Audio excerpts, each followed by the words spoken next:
Hi everyone, Aaron here for Zollotech, and this is the Samsung Galaxy Note Pro 12.2. Comes in at a hefty $749 with a 2-year contract. It's also $849 with no contract.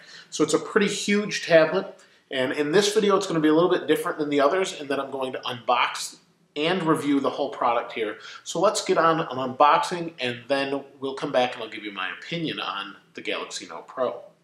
Here is the box, and as you can see, it's the 32 gigabyte model.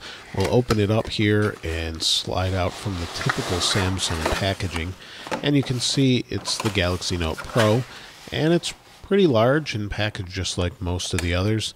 And you can see it's wrapped around here pretty good, and it's pretty heavy as well. Let's open up the box here, and some of these papers are all over the place, but you can see you've got your get-to-know device support and warranty information. Here we have the AC adapter and the USB. Nothing in the box. Let's take a look at this. What we have here is extra tips for the S Pen. We have our USB 3.0 cable. Let's take a look at that. And you can see there is the blue USB 3.0 and the N. Now you can use a USB 2.0 to charge it or sync data, but you won't get those speeds. Here is the USB adapter as well, and typical Samsung USB to AC wall adapter. We'll take the cover off here, and the back has a cover as well. And these things are usually pretty well wrapped. Take that off, set it aside, and then on the sides it looks like we've got more plastic wrap all over the place. It's pretty well coated with that, and you can see here it's all around the entire edge here. On the back we have an 8 megapixel camera with flash, and we have our S Pen on the side just like the Note 3. And you can see there's one of the stereo speakers. We have USB 3.0, micro SD expandable up to 64 gigs, and our SIM card for the LTE model, as this is the Verizon version. On the top we have an IR blaster, a microphone, volume rocker, and power sleep awake button.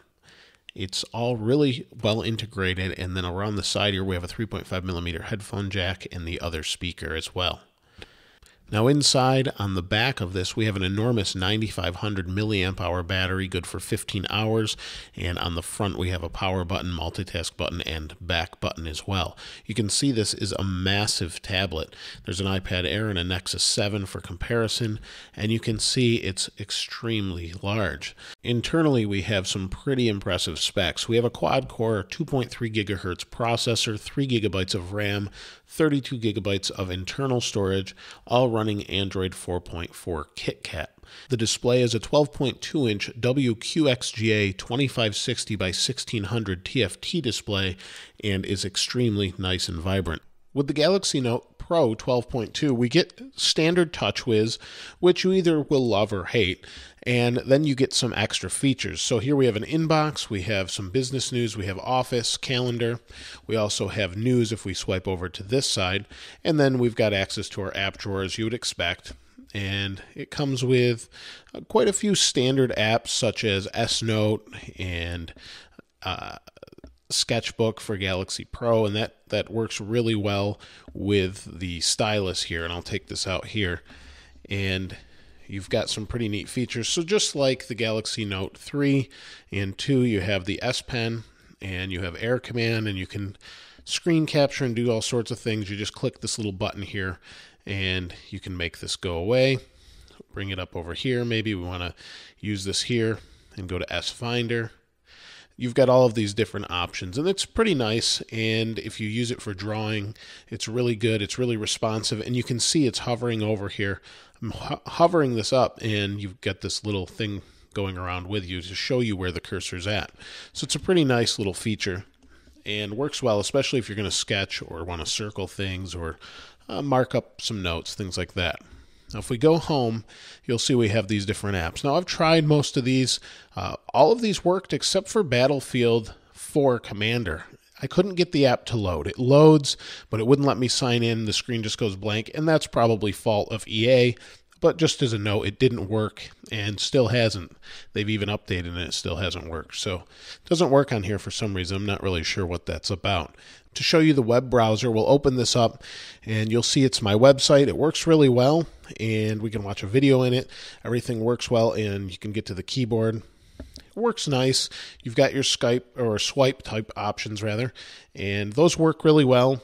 And you have the keyboard, but the touch sensitivity isn't fantastic on this screen. But what you can do that's really neat is you can bring in other applications. And what you do is you swipe from the right here, and you've got all of your different applications you can multitask with.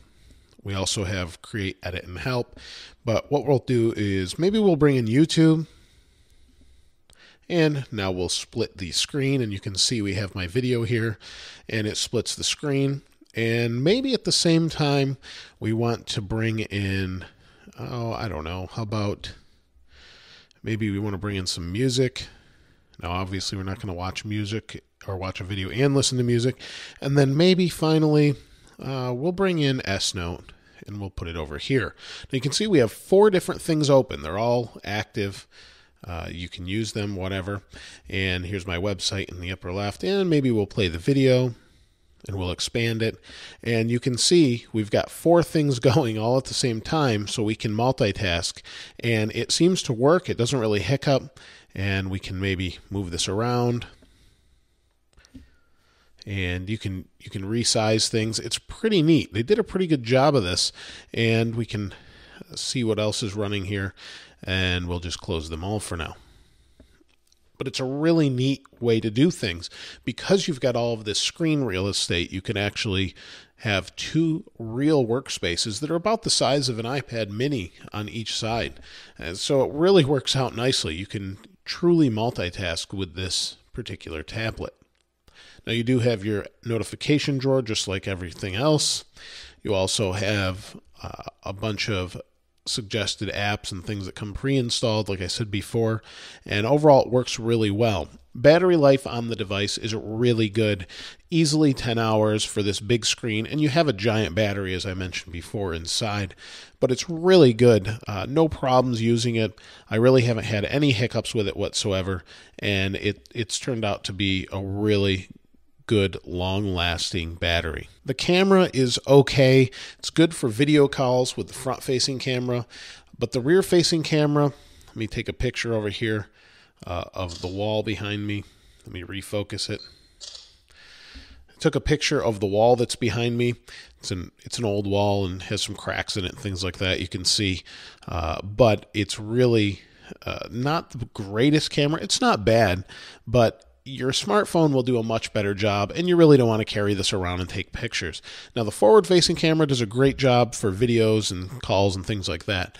So you could use the back camera in certain situations, but I really wouldn't bring it on a trip or anything and use it for that. Gaming with multitasking doesn't seem to work really well, and that's because you need to have these specific apps that are here on this side drawer. Not everything works with multitasking, so you can't really load something like Angry Birds and then bring in something like Chrome here. It doesn't seem to work well. It just switches between the two. So you won't be able to do that. But all of these apps over here you can multitask with. I've had the Galaxy Note Pro 12.2 for about 3 weeks or so. Now I've used it during that time on and off, and for one of those weeks I used it as my only tablet. Now I normally use an iPad Air. I also have a Nexus 7 and a Surface 2, and my iPad Air is what I use most of the time. So I use this specifically for an entire week as my only tablet device. And I have to say, I do like it. Now, if I didn't have other Apple products to integrate into it and I was solely an Android user, I could definitely see using this regularly. Now, there are a few problems I noticed with it. One of them is that its size is a little bit cumbersome at times. When you're holding it with one hand and trying to reach across the screen, that can be a bit difficult. One of the other things is the viewing angles aren't so great depending on what you're doing with it. So in my case, I'm laying in bed watching a video on it. So you've just got it pretty close, watching a video. Some of the screen around the outside up here seems washed out. It's not as vibrant as the other parts of the screen. And I haven't seen that on those other 3 tablets I mentioned. So that's definitely something to note. Other than that, It just scares me a little bit, being that it's so big. I feel like you could break it more easily. That might just be me and my perception of the device. That doesn't mean it will break. It's held up really well. And my personal take is I don't like this fake leather. I wish they would have just left it plastic and kept this little fake stitching off of it, or give an option to maybe have real stitching on it. I don't know. So the tablet itself is nice. The screen is beautiful, other than that one problem I mentioned, and it's great to draw on. But this backing and this whole thing with Samsung doing this fake leather back, I'm not a fan of that at all, personally. I'd rather see them do something like Apple has done, or even the Nexus with the grippy back, or the metal back. Any of that stuff I would prefer Samsung to do. Maybe like the HTC One, the aluminum back is really nice. So it just gives an extra quality to it, given that this is $750 to buy plus tax. So it's definitely a nice tablet, and if you have the need to have all this multitasking and don't want to use a computer but you'd rather use a tablet, then this might be for you.